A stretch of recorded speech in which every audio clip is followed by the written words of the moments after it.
Hello दोस्तों, नमस्कार। आज हैपाली ज्ञान चैनल पर बात करेंगे 12 ज्योतिर्लिंगों की। 12 ज्योतिर्लिंग जो कि भारतवर्ष में बहुत ही तीर्थ स्थानों में गिने जाते हैं।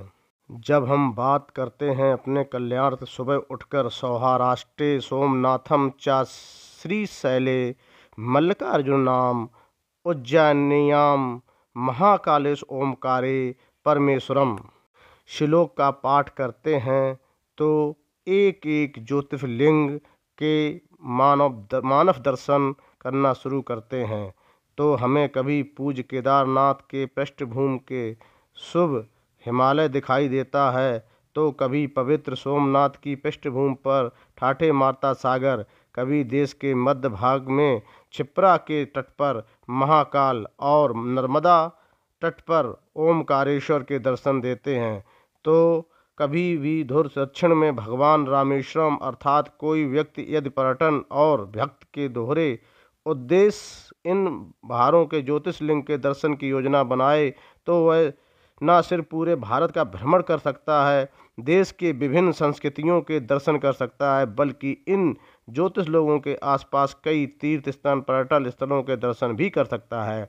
12 ज्योतिर्लिंग श्रृंखला में प्रथम ज्योतिर्लिंग गुजरात में सौराष्ट्र क्षेत्र के स्थित सोमनाथ है। सोमनाथ मंदिर में एक नहीं अनेक बार विदेशियों ने आतंकवाद करके और वहां से लूट के ले गए, लेकिन आज सिर्फ कल्पना की जा सकती है कि प्राचीन काल में लोगों को कितनी आस्था और श्रद्धा थी।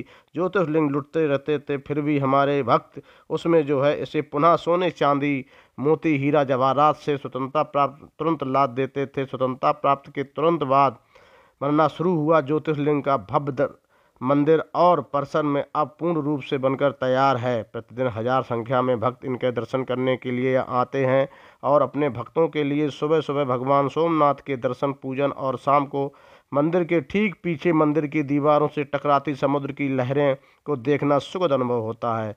सायंकाल में मंदिर परिसर में दिखाया जाने वाला लाइट एंड साउंड शो इस मंदिर के संघर्षपूर्ण इतिहास के परिचित कराता है। यह शो देखने बिना सोमनाथ मंदिर की यात्रा अधूरी रह जाती है। वैसे तो सोमनाथ के आसपास देखने के लिए बहुत कुछ है, धार्मिक आध्यात्मिक दृष्टि से भी और पर्यटक की दृष्टि से भी। भगवान की श्री कृष्ण गो गोलोकवास में इसी तीर्थ के निकट हुआ था। उनके संबंधित स्थलों में दर्शन सोमनाथ दर्शन पर साथ ही हो जाता है। गुजरात में एक और ज्योतिर्लिंग है श्री नागेश्वर, सोमनाथ के करीब 250 किलोमीटर दूर स्थित है।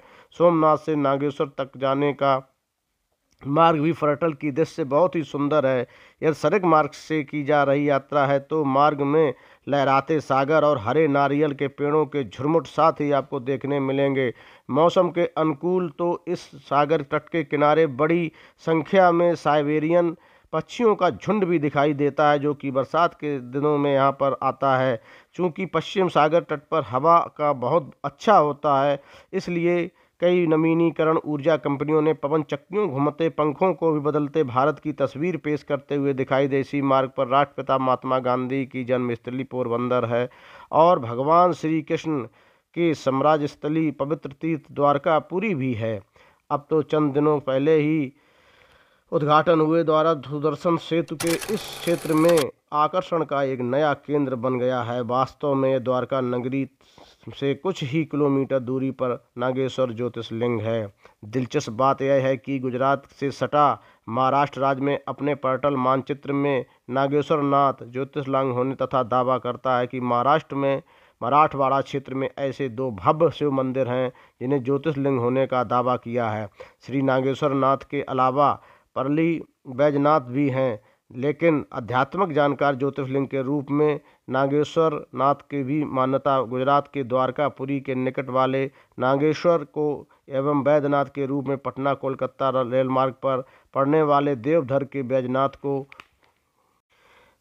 को ही प्रदान करते हैं। देवधर वाले ज्योतिर्लिंग की कथा रावण की शिव तपस्या से जुड़ी है, जिसके बाद स्वयं भगवान शिव ने एक शिवलिंग देकर उन्हें रास्ते में कहीं भी रुकने के लिए आग्रह किया था, लेकिन लघुशंका न रोक पाने के कारण रावण ने शिवलिंग किसी ग्वाले को पकड़ा दिया और ग्वाले द्वारा शिवलिंग को वहीं रख देने के कारण वह वैद्यनाथ जी की स्थापना हो गई। लेकिन महाराष्ट्र में आध्यात्मिक जानकारों द्वारा ही 3 अन्य ज्योतिर्लिंग हैं जो ये नासिक शहर के निकट त्र्यंबकेश्वर छत्रपति संभाजी महाराज नगर में, घृणेश्वर पुणे में, नासिक के बीच में ऊंची पहाड़ियों पर भीमा नदी के किनारे स्थित भीमा शंकर। इन तीनों ज्योतिर्लिंगों का भी अपना एक पर्यटन सर्किट है।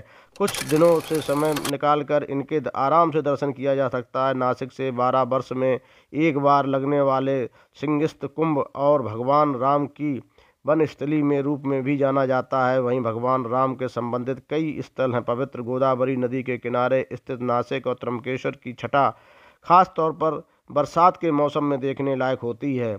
यही स्थिति सह्याद्री के पहाड़ियों पर स्थित भीमा शंकर और घृणेश्वर भी है। घृणेश्वर मंदिर के बिल्कुल सटी एलोरा की गुफाएं भी पर्यटक के आकर्षण का केंद्र हैं। यदि ढंग से घूमा जाए तो पूरे दिन में आप इनको दर्शन कर पाते हैं।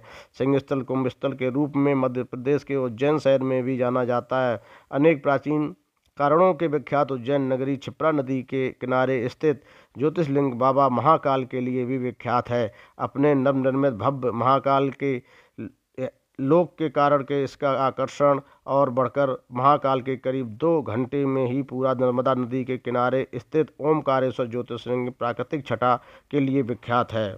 उज्जैन के मंदिर के पास में दीपशिखा को देखने के लिए भी आप कम से कम एक रात को रुकें और शाम के समय आरती के समय दीपमाला जलाई जाती है, वो भी एक देखने के लिए बहुत ही पर्यटकों के लिए बहुत ही सुंदर दृश्य है। नवनिर्मित भव्य परिसर की बात आती है तो काशी विश्वनाथ धाम स्वतः ही आ जाता है। कभी गली कूचे के रास्ते से धक्के खाते भक्त जाते थे, भगवान विश्वेश्वर के दर्शन करने के लिए पहुंचते थे। राह में अब नवनिर्मित धाम की काफ़ी आसान कर दी गई है। अब जो है गंगा में स्नान करके हाथों में गंगा जल लेकर भरकर सीधे बाबा विश्वनाथ तक पहुँच जाया जा सकता है और अर्पित कर सकते हैं। यह नवनिर्मित भव्य धाम क्षेत्र के सांस्कृतिक राजधानी कही जाने वाली काशी की अर्थव्यवस्था को भी बदलने में बड़ी भूमिका निभा रहा है। देश के उत्तरी भाग में एक ज्योतिर्लिंग का केदारनाथ कहा जाता है, जो कि भगवान विष्णु में एक अवतार है। नर नारायण की तपस्या के प्रसन्न होकर भगवान शिव हिमालय को केदार नामक शिखर पर ज्योतिर्लिंग के रूप में प्रकट किए हुए ज्योतिर्लिंगों की तुलना में यहाँ पहुँचते हैं भक्तों के लिए किंचित मुश्किल होता है। फिर भी वो हर साल लाखों के वहाँ पर दर्शक पहुँचकर भगवान केदारनाथ के दर्शन करते हैं। भारत के दक्षिण के भाग में भी 2 ज्योतिर्लिंग, एक आंध्र प्रदेश श्रीशैलम मल्लिकार्जुन, दूसरे तमिलनाडु के रामेश्वरम श्रीशैलम पर्वत शिखर पर स्थित मल्लिकार्जुन के शिवरात्रि के अवसर पर बड़ा मेला लगता है और लाखों भक्त यहाँ भगवान शिव के दर्शन के लिए पहुँचते हैं। यहाँ पर देवी पार्वती ब्रह्मरम्मा के रूप में विद्यमान है। दक्षिण में दूसरा ज्योतिर्लिंग है रामेश्वरम श्री रामनाथ स्वामी मंदिर है। मान्यता है कि इनका स्थापना स्वयं भगवान श्री राम जी ने की थी। ये मंदिर की स्थापना की गई थी। तुलसी राम ने रामेश्वरम भगवान के दर्शन का महत्व बताते हुए लिखा है, जे रामेश्वरम दर्शन करहीं ते तन लज मम लोक धर सिद्ध धरहीं। मान्यता है कि गंगोत्री का जल लाकर भगवान रामेश्वरम पर अर्पित करने से अपार पुण्य की प्राप्त होती है। अर्थात मान्यता ये भी है कि देश में उत्तरी ध्रुव से दक्षिणी ध्रुव को जोड़ने के लिए ये संदेश छिपा हुआ है कि जो व्यक्ति घूमने के लिए रहते हैं तो वो उत्तर से गंगा केदारनाथ से पानी भरेंगे गंगोत्री से, उसके बाद में दक्षिण में जाके रामेश्वरम मंदिर पर जल चढ़ाएंगे तो पूरे देश का उत्तर से लेकर दक्षिण तक पूरे देश का भ्रमण करते हुए आप पहुँचेंगे। ये मान्यता